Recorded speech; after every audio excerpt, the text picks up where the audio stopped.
En esta noche vamos a empezar la clase con una simple pregunta. Si ustedes recibieran un cuestionario por correo o correo electrónico preguntando qué significa ser realmente un cristiano, ¿cuál sería su respuesta?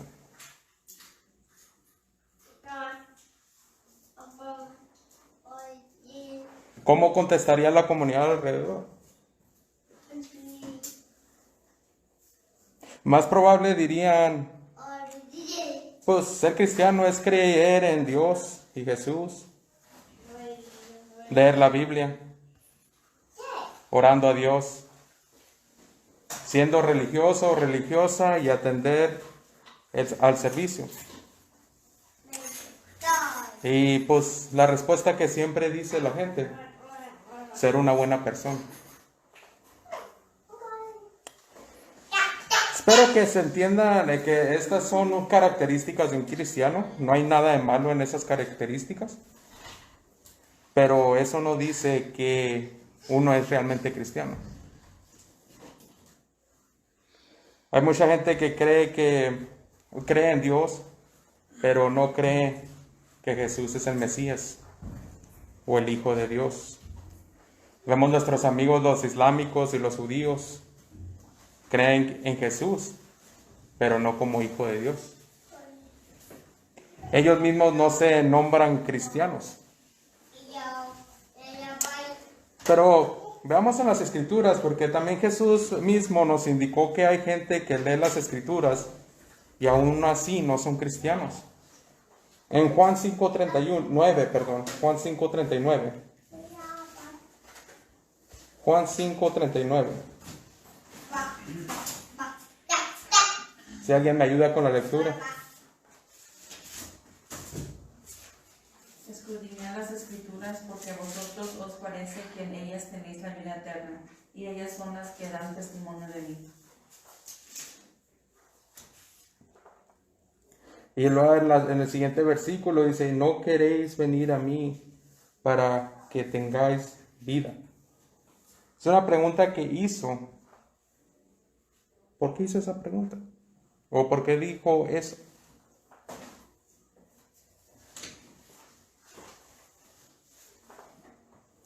Aquí vemos que se puede imaginar uno que estas personas pues eran buenos estudiantes de las Escrituras. Pero aún así mismo no las obedecían. Los judíos, en el primer siglo, muchos estudiaban las Escrituras, muchos leían, pero no querían admitir de que Jesús era el Mesías.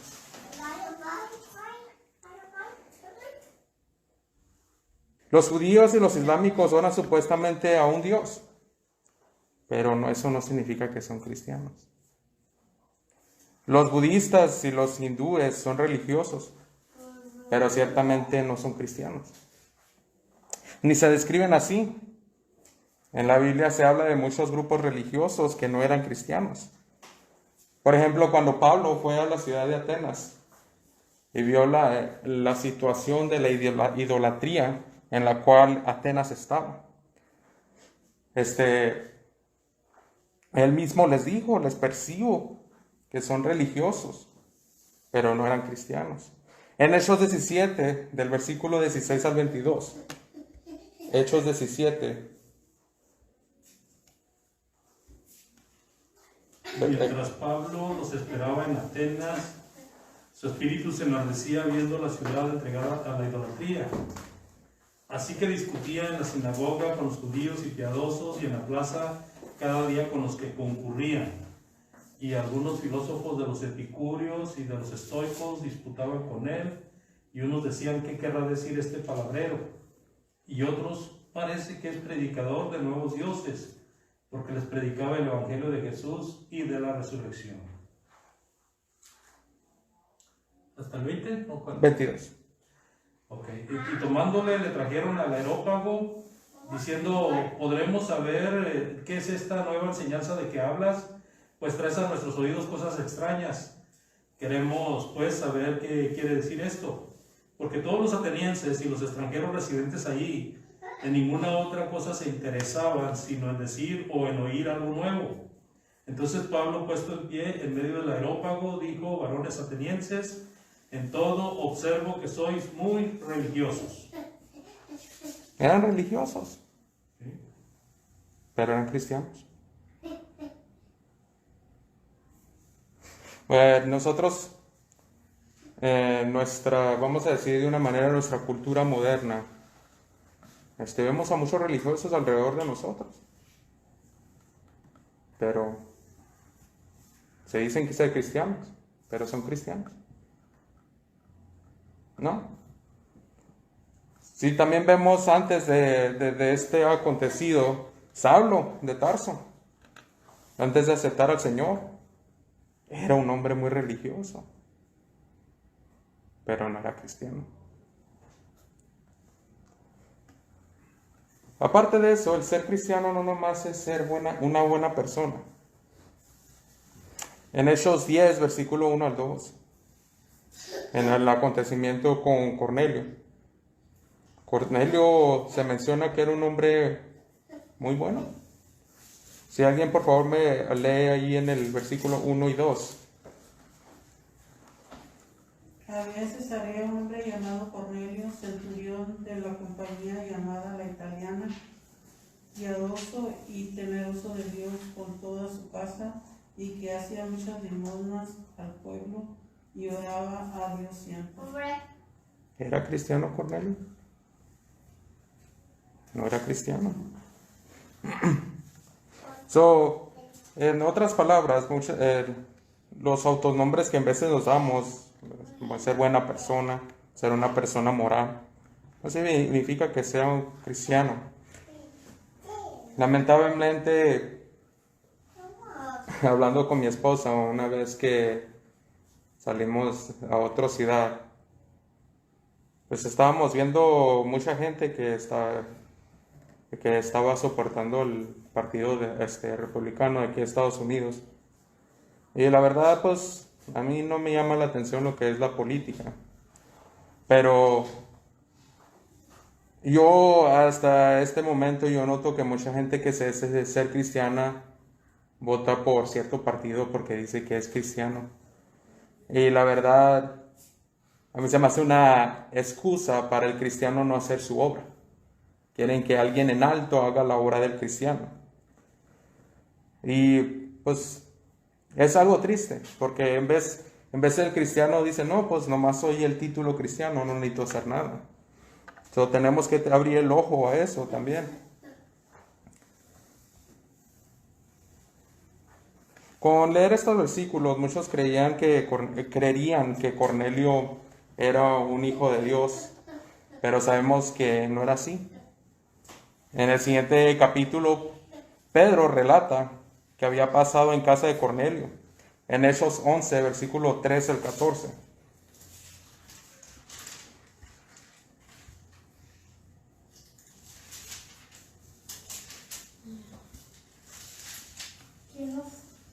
¿Quién nos contó cómo había visto, quien nos contó cómo había visto en su casa un ángel que se puso en pie y le dijo: envía hombres a Jope y haz venir a Simón, el que tiene por sobrenombre Pedro. Él te hablará palabras por las cuales serás salvo tú y toda tu casa. Sí, vamos a decir que si hubiera sido Cornelio cristiano, ¿para qué se nos quedará grabado esto en una escritura? Porque no era cristiano, simplemente. Era un hombre bueno, pero no eres salvo nomás por ser hombre bueno. La Biblia también indica que hay posibilidad de que haya miembros en la congregación sin ser verdaderamente cristianos. En 1 Juan 2, versículo 19. 1 Juan 2, versículo 19.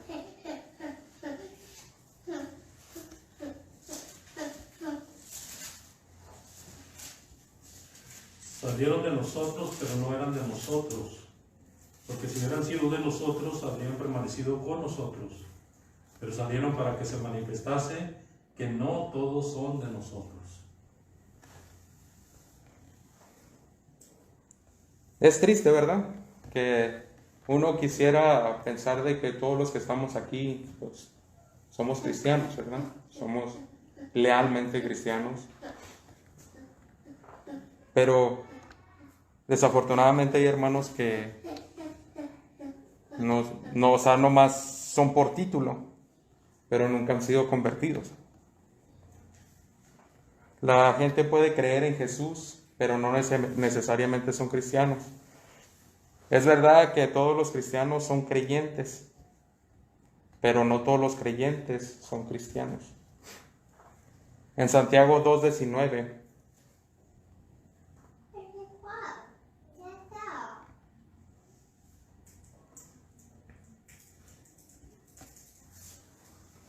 si alguien lo lee, por favor. Tú crees que Dios es uno, bien haces.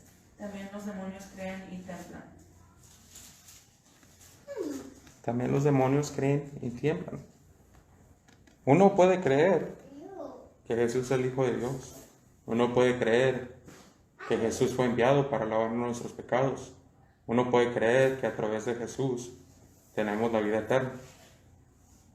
Pero no significa que es cristiano. En Juan 12, versículo 9 al 12.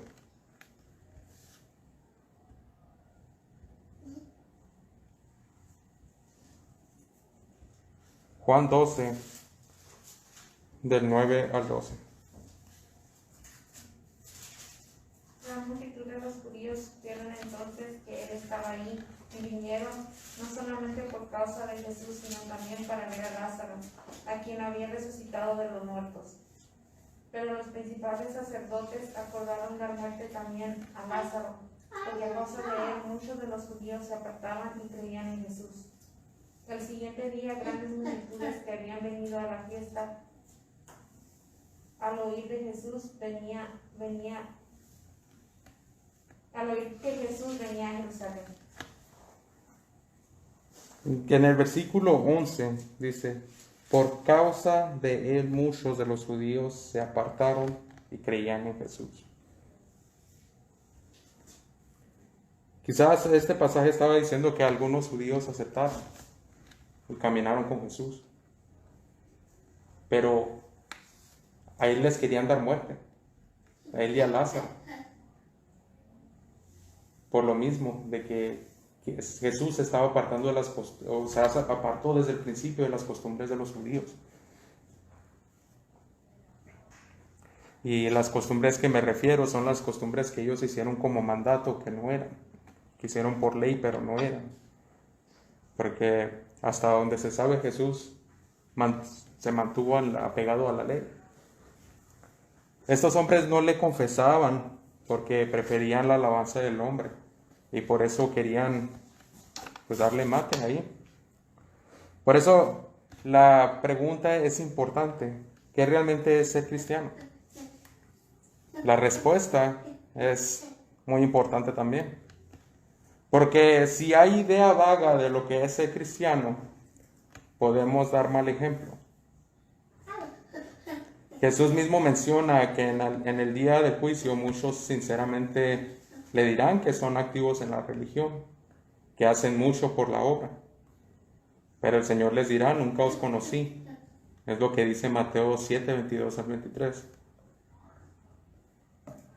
La pregunta es importante porque se pueden hacer ideas equivocadas de ello y puede ser un gran problema creer ser cristiano y no serlo.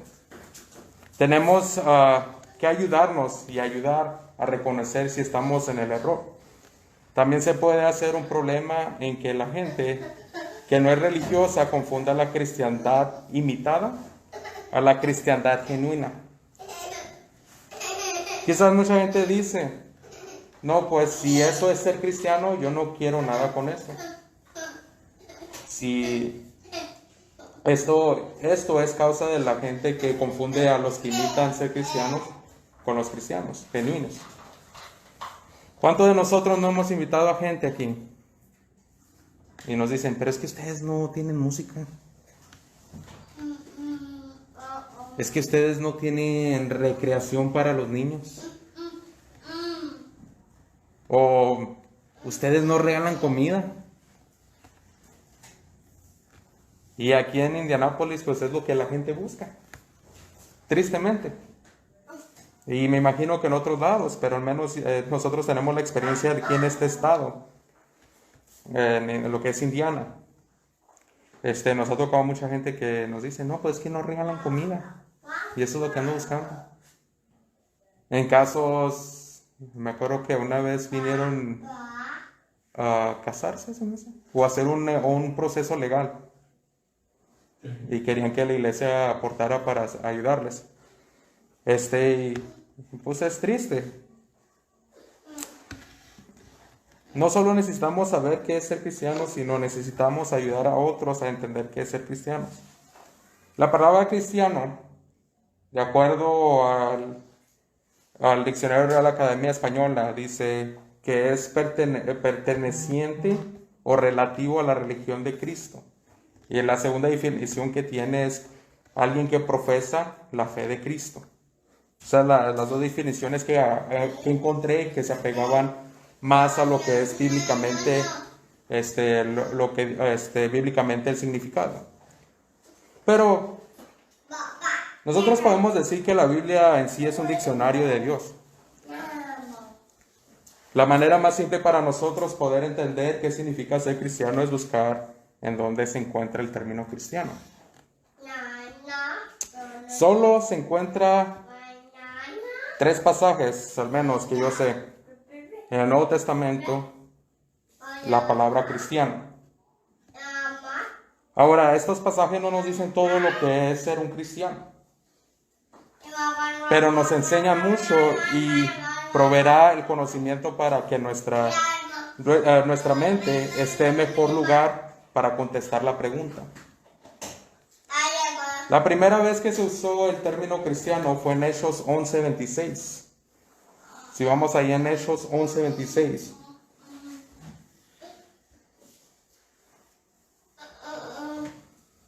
Se congregaron ahí todo un año con la iglesia y enseñaron a mucha gente. Los discípulos se les llamó cristianos por primera vez en Antioquía. La primera vez, ¿verdad?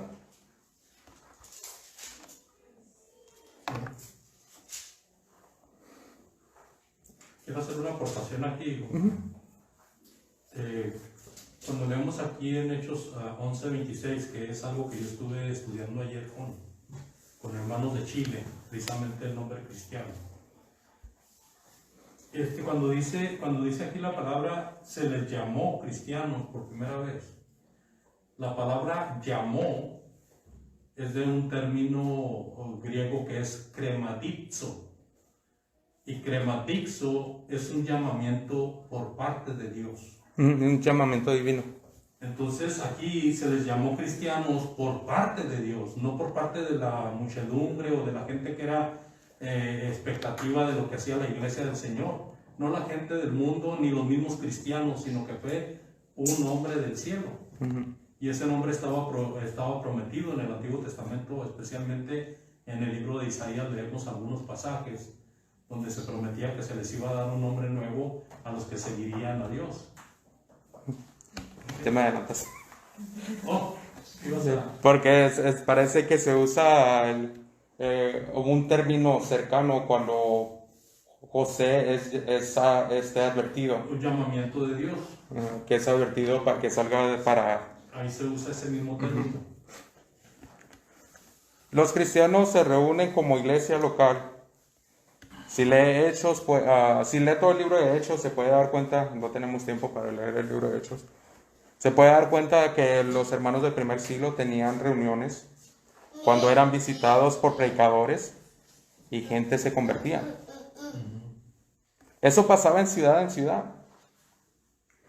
No se reunían solos. Cuando el eunuco, por un ejemplo, cuando el eunuco regresó a su tierra, no se sabe si ya había cristianos ahí.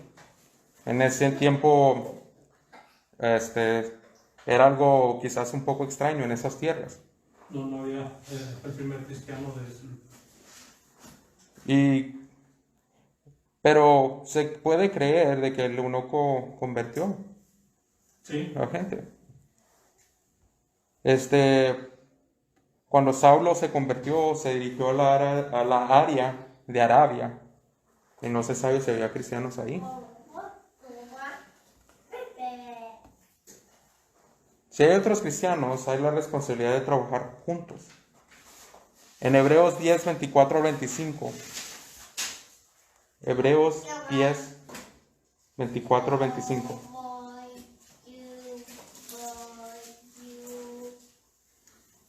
y considerémonos unos a otros para estimularnos al amor y a las buenas obras, no dejando de congregarnos como algunos tienen por costumbre, sino exhortándonos, y tanto más cuando veis que aquel día se acerca.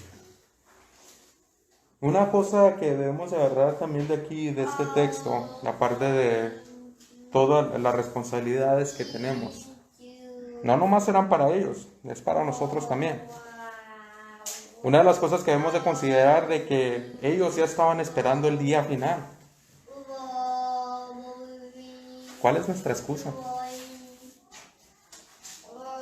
Si ellos ya estaban esperando el final, ¿estamos esperando el día final nosotros? ¿O se nos olvida? Porque a mí, yo me imagino, ¿verdad? Cuando uno se prepara para cierta cosa, quizás cuando se prepara uno para casarse, unos meses anterior, pues a bajar de peso, ¿verdad? Para que quepa en el saco, ¿verdad? O a lo mejor, cuando sale uno de vacaciones, ¿verdad? No hace todo en el último día. Si vas en carretera, checas el carro unos días antes, cómo anda. Si tienes que hacer un cambio, pues los días que te quedan, pues es más o menos prueba de lo que le hiciste el cambio, ¿verdad? Ya del juicio final está cerca. ¿Cuál es nuestra preparación? Muchas veces se nos olvida que es un mandamiento. Es un mandato por nuestro Señor Jesucristo, de que nos debemos reunir. Y aparte de eso, pues a veces escuchamos que nos dicen, gente va alrededor de nosotros, pues puedes dejar de reunirte y todo no seguir siendo cristiano. También te pueden decir, pues ahora con la tecnología, lo puedes ver en la televisión, en el celular o en el radio.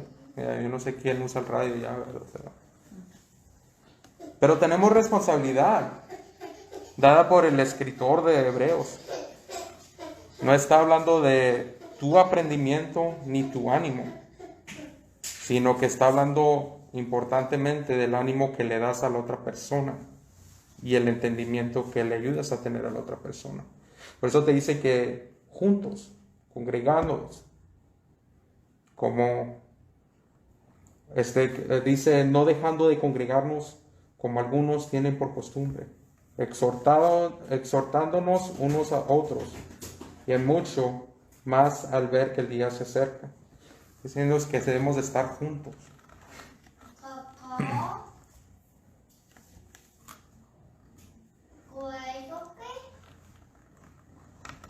¿Qué aprendimos? ¿O qué podemos aprender más ahorita, resumiendo un poquito? Una de las cosas de ser cristiano es reunirse con otros cristianos para dar ánimo, así como los del primer siglo cuando fueron llamados cristianos. Muchos escolares han debatido diciendo que el término fue dado a los seguidores de Dios por los paganos. Hemos de tener ojo abierto porque la Biblia no dice eso. Lucas nunca lo mencionó tampoco. Lucas siendo el escritor del libro de los Hechos. Y el término llamados es un término que es derivado de un llamado divino, de lo que estaba hablando el hermano.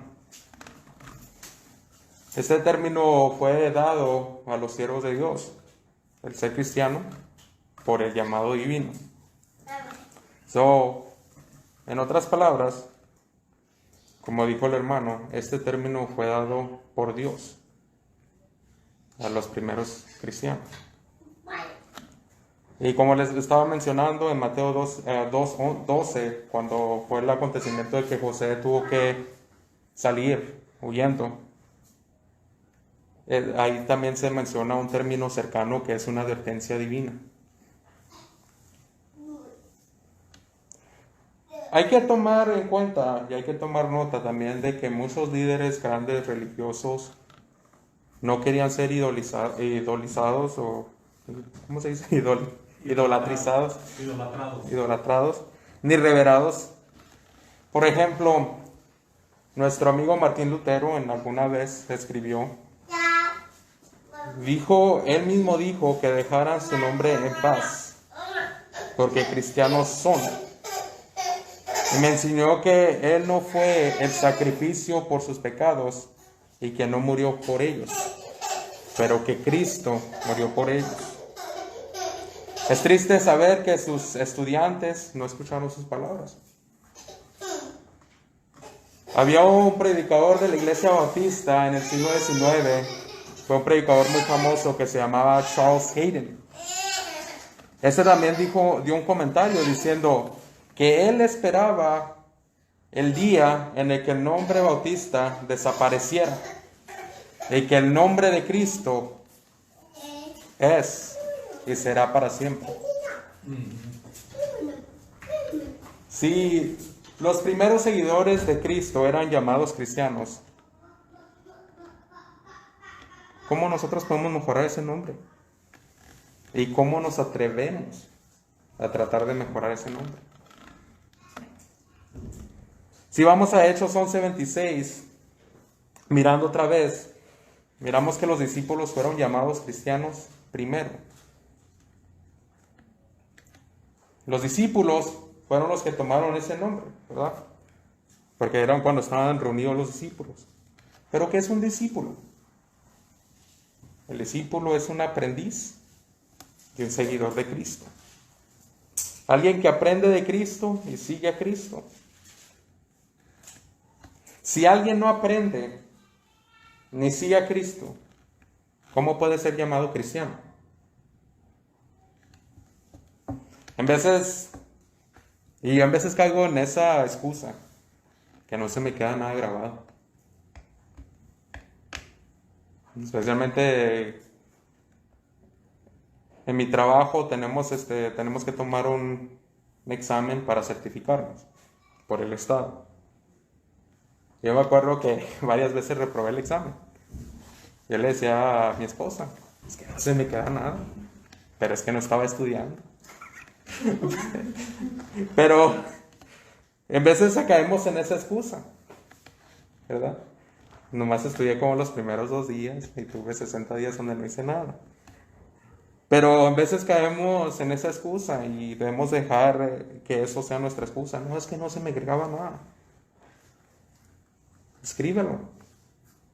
A veces las Biblias tienen páginas enfrentes blancas, escríbalo. Ahora con la tecnología pues podemos escribirlo en notas. Yo siempre miro al hermano que está anotando los sermones o los textos. Si esto no te describe, puedes cambiar. Eso es lo bueno el día de hoy.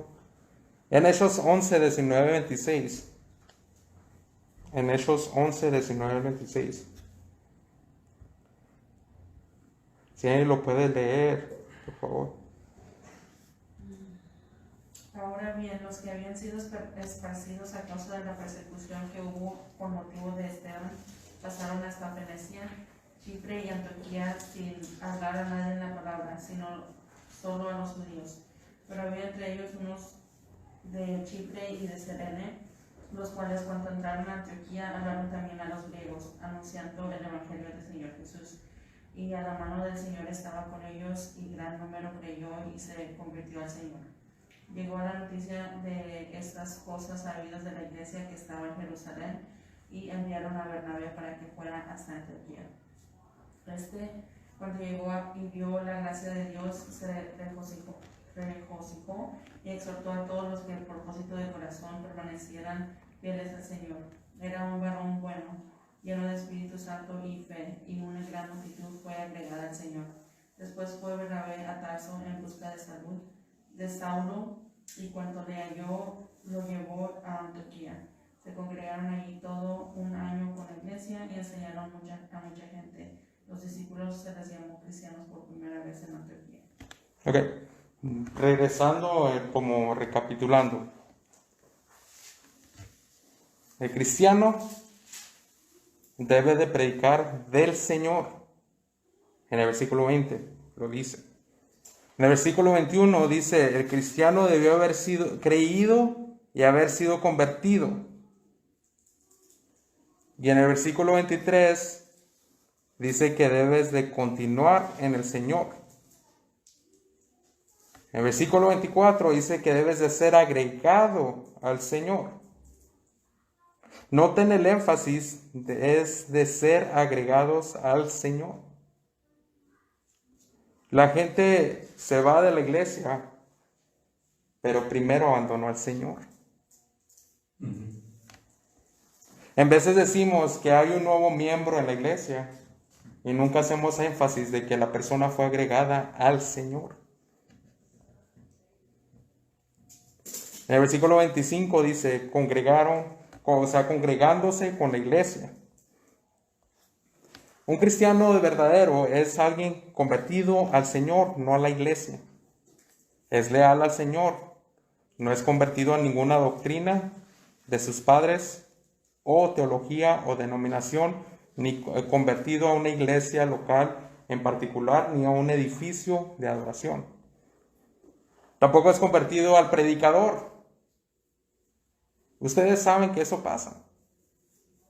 En veces un predicador muy carismático y simpático atrae a muchas personas. Pero ¿qué pasa cuando se va? ¿Qué pasa con las personas? Y luego, por final, del versículo 26, fueron llamados cristianos por primera vez. Y antes de terminar, no me va a alcanzar para terminar. La segunda vez que fueron llamados cristianos o fueron nombrados cristianos es registrado en Hechos 26-28. Si vamos a ir rápido.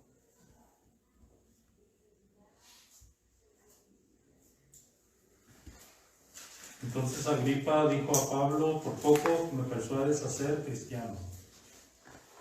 Por poco. ¿Qué estaba pasando con Pablo?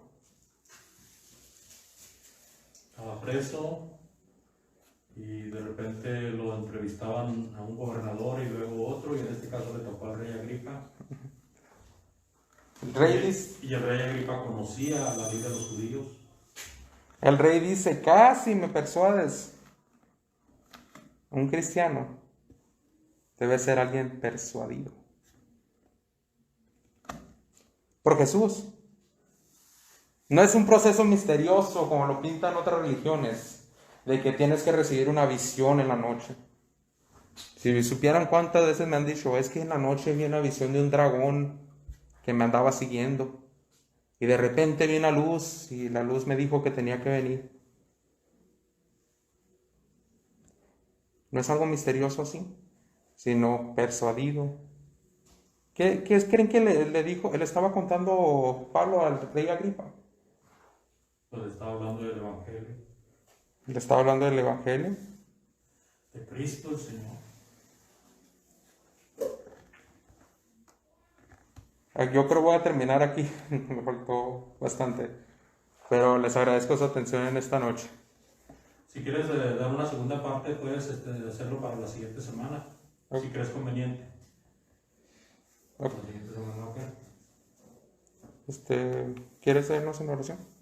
Sí, vamos a orar, a darle gracias a Dios por este día y porque nos permitió estar aquí oyendo la palabra por parte de nuestro hermano Octavio. Sigo pidiendo oraciones con mi mamá, ahorita todavía está en el hospital. Muy bien. Va a dar algo pronto. Ok.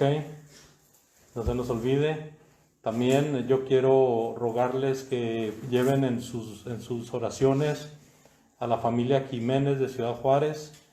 El hermano Jiménez, algunos de nosotros lo conocemos. Su esposa falleció, fue internada por problemas de salud y por COVID y murió. Y a los 2 o 3 días falleció su hija. Y hasta ahorita lo último que sé es que el hermano está enfermo del COVID y otra hija también está enferma y algunos otros miembros de la familia. Así de que vamos a orar por estos hermanos Jiménez de Ciudad Juárez, para que el Señor les ayude. También las oraciones por el hermano Herculano, un hermano que ha estado internado, ha tenido que ser intervenido con oxígeno para resistir la enfermedad del COVID. A orar por él, para que el Señor también le ayude y salga o vaya saliendo bien de esta enfermedad, porque esta enfermedad es dañosa, ¿verdad? Y a algunos les daña más y a otros menos, pero es dañosa. Así que oremos también por los recién convertidos, oremos por los que se han restaurado últimamente, oremos por los que están oyendo el Evangelio, que tenemos ahorita, gracias a Dios, ya Eduardo, el hijo de la hermana Natividad, 4 personas que están oyendo el Evangelio y 5 con Juan, porque Juan también nos está acompañando. Vamos a orar. Dios bendito y amoroso, agradecemos la oportunidad que nos das de oír tu bendita palabra. Ayuda a Octavio, ayúdale en su estudio, ayúdale también en su preparación, en su intelecto, en su mente, en su corazón, y que cada día él aprenda más y nos pueda enseñar más, Señor. Ayuda a todos aquellos que van predicando tu palabra por donde quiera que van. Bendice a los enfermos, especialmente a los hermanos que hemos mencionado. Por favor, ayúdales a salir avante, Señor, y aquellos que han perdido a un ser querido, dales consuelo. Aquellos que han recibido al Señor en sus vidas en los últimos días, ayúdales a perseverar en la fe, Señor. Que no desmayen, sino al contrario, que cada día se afirmen más. También rogamos y pedimos que seas con los que se han restaurado, para que ellos sigan adelante en tu camino. Oramos por aquellos que están oyendo el Evangelio, para que vengan a las filas, Señor, de tu Hijo Jesucristo, nuestro capitán, nuestro general, y podamos así tener la esperanza de la vida eterna, de estar allá contigo y con los seres que están allá en el cielo. Gracias, Padre. Ayuda a nuestra hermana Verónica, ayuda a los médicos y permite, Señor, que todo salga bien. Todo te pedimos, Padre, y te damos las gracias en el bendito y santo nombre de Jesucristo, nuestro Salvador. Amén. Dios les bendiga.